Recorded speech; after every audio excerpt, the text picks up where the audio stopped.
My name is Robert Vail. It's my privilege to serve as the bishop of the Episcopal Church in Colorado. I never make assumptions, so I'll just begin that way. But thank you, Brooks, for the kind introduction. And it's great to be here with all of you this morning, particularly as we get to celebrate confirmations and receptions and reaffirmations. Usually when I'm here, can we turn that down just a little bit? I'm not going to be able to handle that. Usually when I do confirmations and receptions and that kind of thing, I have a chance to meet with all the confirmands, and so I kind of know who they are. Although I have no clue who you are today because I came up from the Vail chapel, so can you just help me out?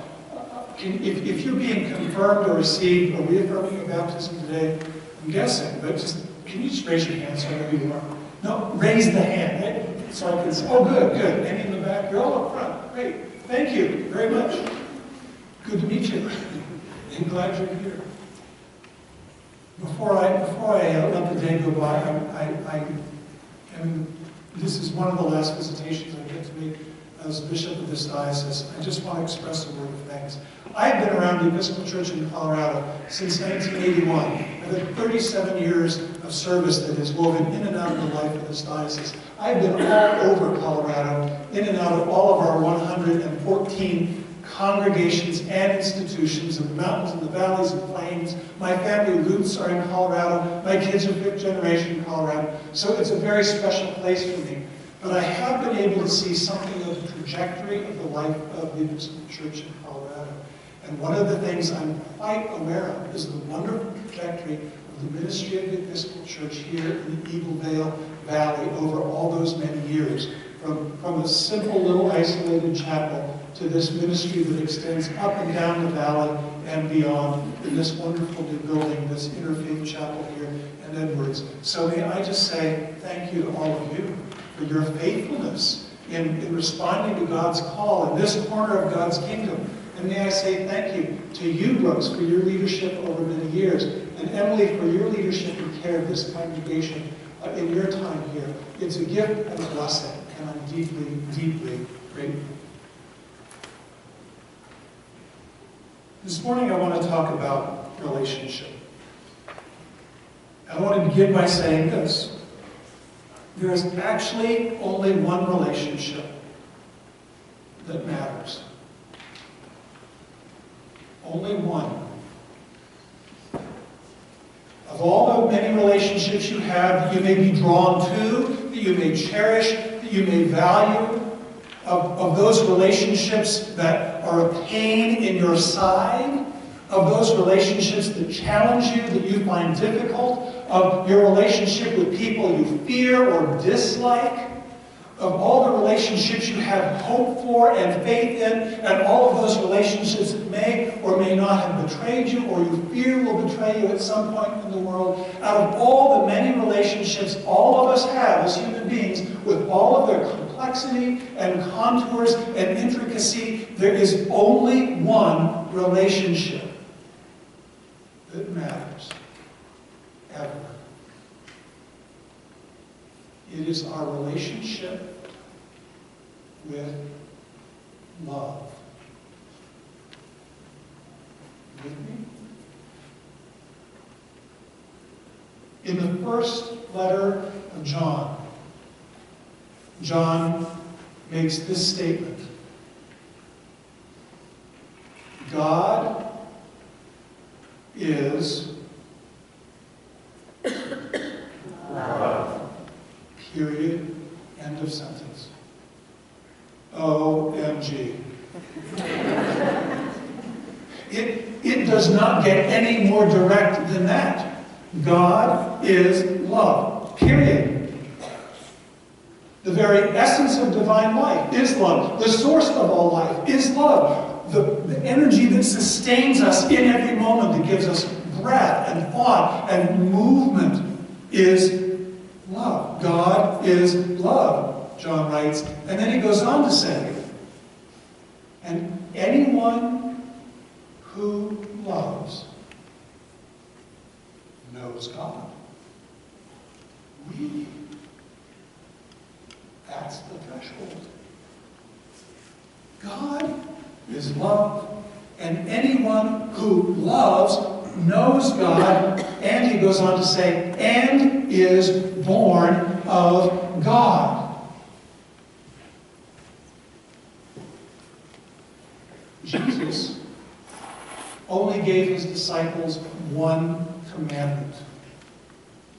Boiled it all down to one commandment. Jesus gives this commandment to his disciples on his last evening with them, just before his crucifixion and his death and his resurrection and ascension.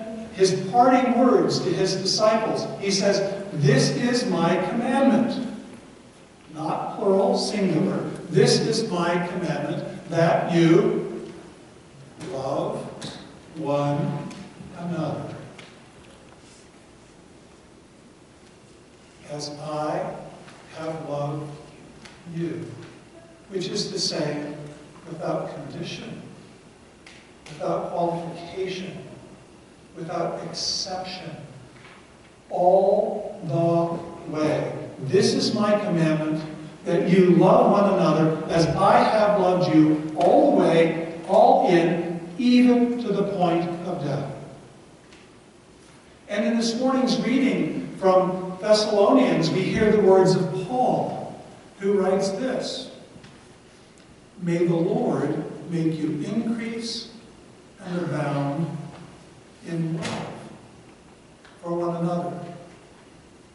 I'm only going to sit with that one sentence. A lot of words in the scripture this morning. I'm just sticking with that phrase in Thessalonians. May the Lord make you increase and abound in love for one another and for...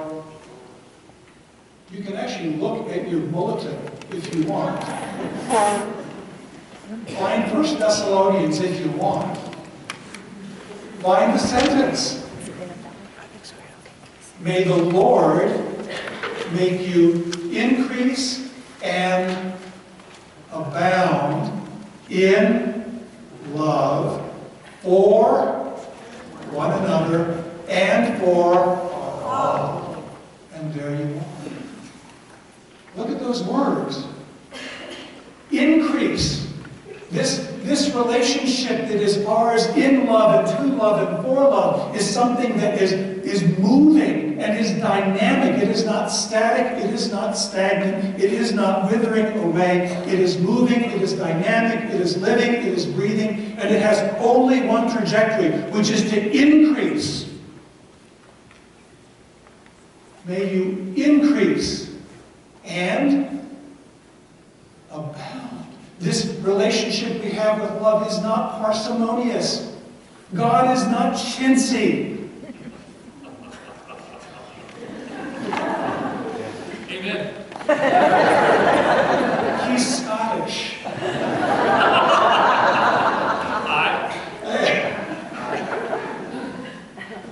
Never mind. Where was I? Oh, it was abound. I'm Irish. We abound. May you increase and abound. It speaks of fullness and abundance and substance and more and generosity. May you increase and abound. May you become far more than you think you are. And may you live a life that is far more than you think life even is. And may you be a presence and a force and an energy and an influence and an instrument in this world that is far more than you can ask or even imagine. May you increase and abound in love for one another and for there's the hard word. The tiny word, 3 letters, begins with an A, ends with an L. Sometimes it kind of sticks in the throat. May you love all, yet without exception, qualification, or condition whatsoever. This is Paul's description of the way of Jesus. These are Paul's words to a community in the town of Thessalonica that he has founded, people that he's nurtured in the faith, people that he has brought into relationship with Jesus, and this is his wish for them. This is not just a simple sentiment, may you have a nice day. Hope, blessings to you, see it around. This is a directive that Paul is giving to his followers. It's about growing and living in a relationship. You know, this is exactly what we say at baptism. And for those of you who are being confirmed or received today, actually this is what you're going to get to say publicly in just a few minutes in front of the bishop and all your sisters and brothers here in the chapel. And in just a few minutes, all of us are going to stand and we are actually going to say the same thing right alongside with them. We are going to say that we are going to ground ourselves in love, that we're going to learn love, we're going to live in love. If you want a shorthand, there you go. Grounded in love, learning love, living love. That's what we're going to say. Turn to page 9 in your booklet. You'll see this thing called the baptismal covenant. This is a description of the way that we move in this direction, increasing and abounding and being anchored in love.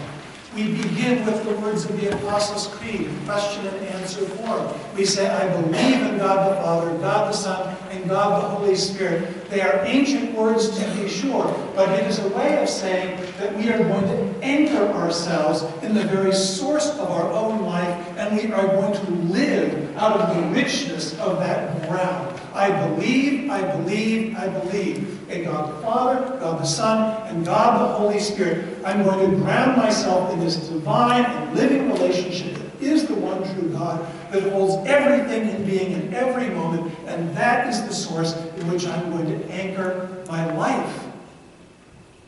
I'm going to be grounded, grounded, grounded, not moving around,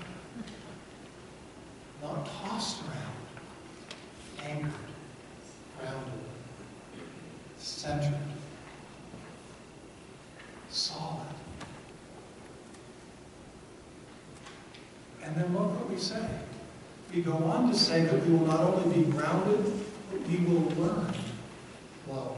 Guess what? You can actually learn love. And most of us have a lot to learn in that department. We say that we will continue in the apostles' teaching, in fellowship, in the breaking of bread, and in the prayers. Think about that. It's a commitment to say that we're going to sit and be quiet and open our hearts and our souls and our minds to this relationship in which we are anchored. And we're going to give room for the Holy Spirit to move within us and among us. We will continue in prayer, and we are going to let the dynamic life of God live and work and flow in us and transform us ever more fully into the image and likeness of God. And we say we will take advantage of those who have gone before us, the apostles' teaching and fellowship. We are going to learn from the mystics, from the prophets, from the martyrs, from the theologians, from the saints, from the activists and actors all through Christian history, so that we learn something about this way, this journey that we are on together. And not only are we going to learn, we say, but we say also that we are going to act, that we're going to live. I think these may be the most challenging words in that baptismal covenant. Would you look at that? Will you proclaim by word and example the good news of God in Christ? Will you seek and serve Christ in all persons, loving your neighbor as yourself? Will you strive for justice and peace among all people? And will you respect the dignity of every human being? Do you hear those words? Not just grounded in love, not just learning love, but living it. Living it fully. Living it all the way. we say that we will proclaim love in word and deed. This will be the primary activity of life. This is our life's work. We say that we will seek and serve nothing less than the face of Christ, in who begins with an A, ends with an L, got an L in the middle. That we will seek and serve Christ in all people. If only. We say too that we will actively and proactively give our time, our treasure, to work for that which is right and just and liberating and life-giving in this world. We say that we will choose to live courageously in the world as those who are reconcilers and peacemakers and life-givers in a world that is longing for reconciliation and life and peace. And we say finally that we will dare to open the eyes of our hearts, and that we will look for, respect, and cherish the divine dignity that is implanted by birth in every single human being on the face of this earth. That we will respect the dignity of every human being. That's love. That's not sentiment. That's not wimpy. That's not easy. Jesus calls it the narrow way. G.K. Chesterton wrote years ago, "It is not that Christianity has been tried and found wanting. It is that Christianity has been tried and found difficult."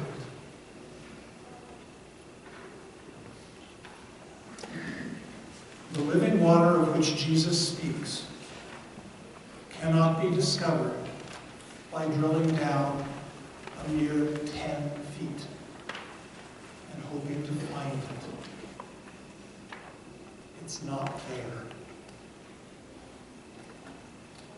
Deeper, deeper, deeper, deeper. This broken and divided world, friends, is torn apart by bitterness, resentments, anger, division, conflict, unconscionable violence. This world, by which we all suffer, is crying out for a more transcendent vision. This world is longing to see human beings being human.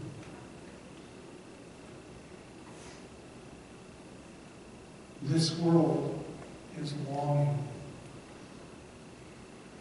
for people who have the courage,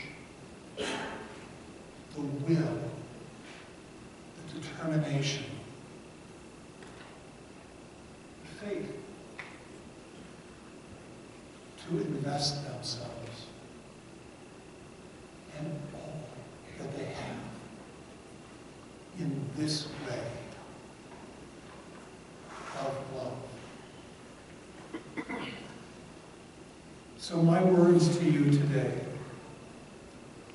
as I have the privilege of confirming or receiving so many of you, even as I conclude my service as bishop of this diocese, my words today are not mine. They are are Paul's. Dig deep, dig deeper, and then keep digging deeper, and then dig some more.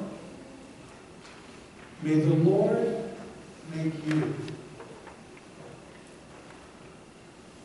increase and abound in love for one another